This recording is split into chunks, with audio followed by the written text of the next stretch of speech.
ગાંધીનગરમાં ક્લાસ 1 અધિકારી જે નોકરી પતાવીને ઘરે જાય છે ત્યારે પોતાની સાથે લાખો રૂપિયા કટકી કરીને લઈ જાય છે આવી માહિતી મળે છે એસીબીને અને માહિતીના આધારે જ્યારે એસીબીની ટીમ ક્લાસ 1 અધિકારી જ્યારે ઘરે જઈ રહ્યો હોય છે ત્યારે તેની સરકારી ગાડીને રોકવામાં આવે છે અને તેમાંથી લાખો રૂપિયા મળે છે। ગાંધીનગરમાં ક્લાસ 1 અધિકારી પૈસા પડાવવા માટે કેવા ખેલ કરતો હતો અને તેના ઘરેથી કેટલા રોકડ અને દાગીના મળ્યા છે તેની વાત કરીશું આ वीडियो में। वैष्णवजन तो तेने कहिए जे पीड़ पराई जाना रे। नमस्कार, नवजीवन न्यूज़ में आपનું સ્વાગત છે। હું છું જયંત દાફડા। ગાંધીનગરમાં ગુજરાત સરકારના ઉર્જા વિભાગમાં ફરજ બજાવતા વિદ્યુત નિરીક્ષક કચેરીના ક્લાસ 1 ઓફિસર એ.બી. ચૌધરી જ્યારે ઓફિસથી ઘરે જાય છે ત્યારે તેમની પાસે રોજ લાખો રૂપિયા હોય છે તેવી એક માહિતી છે તે એસીબીની ટીમને મળે છે અને આ માહિતીના આધારે એસીબીની ટીમ છે તે વોચમાં ગોઠવાઈ જાય છે। જ્યારે આ અધિકારી ઘરે જવા માટે સરકારી કારમાં બેસે છે ત્યારે અચાનક એસીબીની ટીમ ત્યાં ત્રાટકે છે અને ગાડીની તલાશી લેવામાં આવે છે ત્યારે ગાડીમાંથી લાખો રૂપિયા મળી આવે છે। જો કે આ વાત આટલેથી અટકતી નથી। ગાડીમાંથી રૂપિયા 5.51 લાખની રોકડ મળે છે, ગિફ્ટ વાઉચરો મળે છે। ત્યારબાદ આ અધિકારીની પૂછપરછ કરવામાં આવે છે કે કઈ જગ્યાએ રહે છે ત્યારે તે ગાંધીનગરમાં એક સરકારી બંગલામાં રહેતો હતો અને સુરત ખાતે પોતાનું એક મકાન આવેલું હતું તે માહિતી આપે છે અને એસીબીની ટીમ છે આ બંને જગ્યા ઉપર તપાસ કરે છે ત્યારે મોટા પ્રમાણમાં રોકડ રૂપિયા અને સોના ચાંદીના દાગીના સહિતના દસ્તાવેજો છે તે મળી આવે છે અને આ મામલાને લઈને પહેલાં તો શું જાણકારી આપી રહ્યા છે એસીબી નિયામક ભારતી પંડ્યા તેમને સાંભળીએ।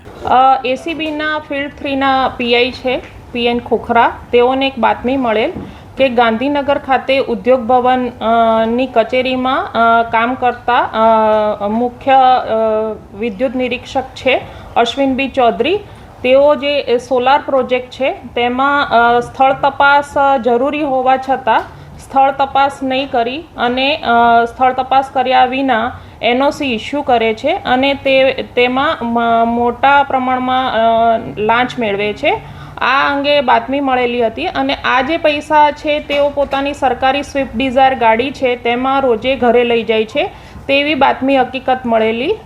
ત્યાર પછી ફિલ્ડ 3 મદદનીશ નિયામક અશ્વિન પટેલના સુપરવિઝનમાં તેઓની વોચમાં રહેલ અને તેમની ગાડીમાંથી અમને 5,51,730 રોકડ અને અન્ય ગિફ્ટ વાઉચરો મળી આવેલ। ત્યારબાદ એમની વિગતવાર પૂછપરછ કરતા પૂછપરછમાં તેઓના ગાંધીનગર અને સુરત ખાતેના રહેણાંક મકાનોમાં પણ મોટા પ્રમાણમાં રોકડ, સોના ચાંદીના દાગીના, સિક્કા અને અન્ય દસ્તાવેજો હોવાની માહિતી મળેલ, જે આધારે તેમના ગાંધીનગર અને સુરત ખાતેના મકાનોમાં સર્ચ હાથ ધરવામાં આવેલ અને આ સર્ચ પ્રક્રિયા પૂર્ણ થતાં તેઓના ગાંધીનગર અને સુરત ખાતેના મકાનો અને ગાડીમાંથી કુલ 1,76,14,970 ની રોકડ રકમ અને 88,82,910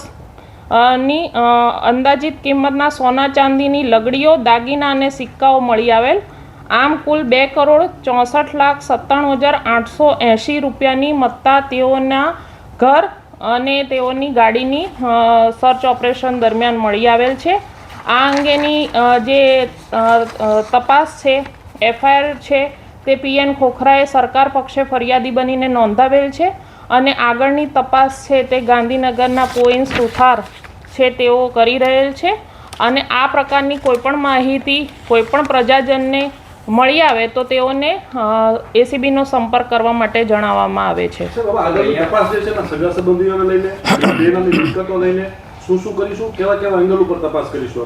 આગળની તપાસમાં તેઓના બેંક ખાતાઓની માહિતી મેળવવામાં આવશે, તેઓના અને તેમના કુટુંબીજનના મિલકતોની માહિતી મેળવવામાં આવશે, તેમના લોકરોની માહિતી મેળવવામાં આવશે અને તેઓએ અગાઉ આ પ્રકારની જે કોઈ કાર્યવાહી કરેલ છે, જે ફાઇલો ક્લિયર કરેલ છે તે ફાઇલો મેળવી અને તેની ઉપર કાર્યવાહી કરી અને તેમણે કોઈ સત્તાના દુરુપયોગની કાર્યવાહી કરેલ છે કે નહીં, સત્તાનો દુરુપયોગ કરેલ છે કે કેમ તે અંગે પણ તપાસ આગળ કરવામાં આવશે અને સર્વગ્રાહી તપાસ કરવામાં આવશે. કેટલા સમયથી જોબ કરતા હતા અને કુલ કેટલા રૂપિયાની લોકો પાસેથી લાંચ માંગતા હતા? હકીકતમાં નિયમ શું હોય છે જ્યારે પણ કોઈ બી અરજી આવતી હોય છે તો નિયમ શું હોય છે, કઈ રીતે સ્થળ તપાસ કરવાની હોય છે, શું હોય છે? તેઓ આ જગ્યાએ આશરે 4 વર્ષથી કામ કરતા હતા અને જે નોર્મલ પ્રોટોકોલ છે તે છે અરજી આવ્યા પછી તેમણે આ જે સોલાર પ્રોજેક્ટ છે તે નાખવા માટે કંપનીઓની અરજી આવ્યા પછી તે જગ્યાએ સ્થળ તપાસ માટે જવું જરૂરી છે, ફરજિયાત છે અને ત્યાર પછી તેઓના નકશાઓની ચકાસણી કરી યોગ્ય જણાય તેઓને એની મંજૂરી આપવાની રહે છે. પરંતુ આ જે અધિકારી છે તેમણે સ્થળ તપાસ કર્યા વિના કોઈપણ નકશાઓની વિગતવાર ચકાસણી કર્યા વિના આવી મંજૂરીઓ આપેલ હતી.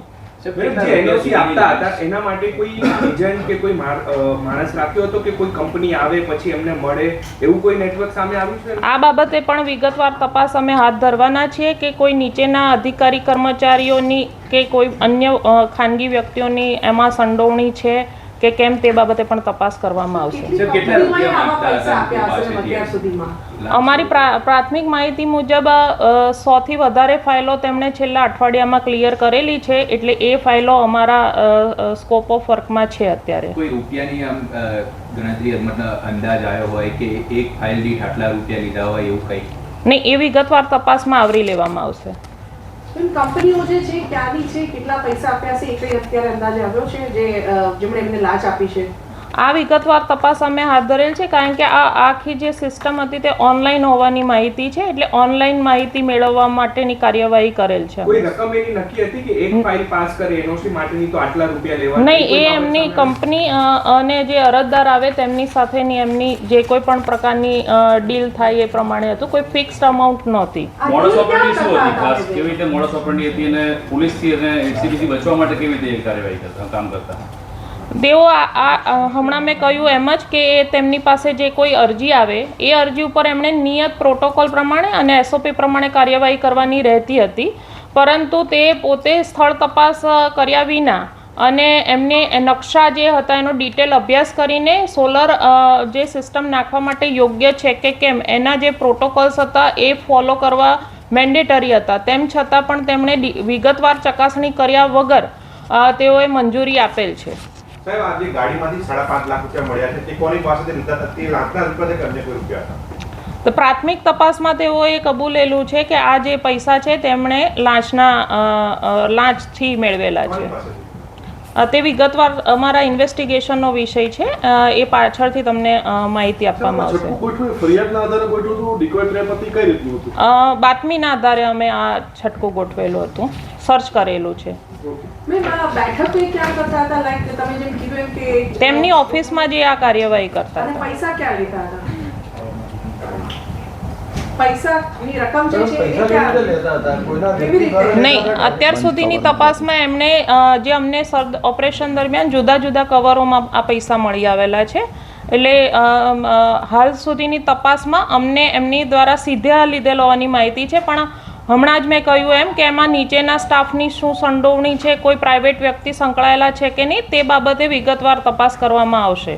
જે કંપની હતી લાંચ સ્વરૂપે રકમ આપતી હતી તો કયા કારણોસર આપતી હતી? કયા ઝડપી કાર્યવાહી થઈ શકે એમની અને તાત્કાલિક મેં હમણાં જ કહ્યું એમ એમણે 100 થી વધારે આ જે ફાઇલો છે તે એમણે ક્લિયર કરેલી છે. એક જ દિવસમાં એ ફાઇલ ક્લિયર કરતા હોવાની પણ માહિતી છે, એટલે આ એક ઓનલાઈન સિસ્ટમ છે, એટલે ડેટા અમારી પાસે ડિટેલ આવ્યા પછી અમે વિગતવાર માહિતી આપની સાથે શેર કરીશું.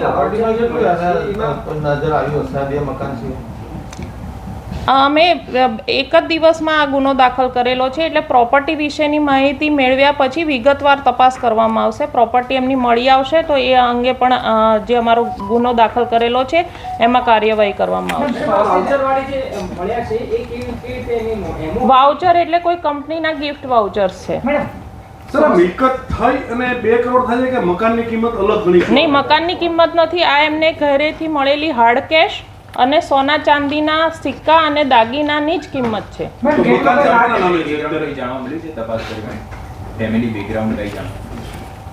એમને પત્ની અને 2 બાળકો છે, હાલ એટલી માહિતી મળેલ છે.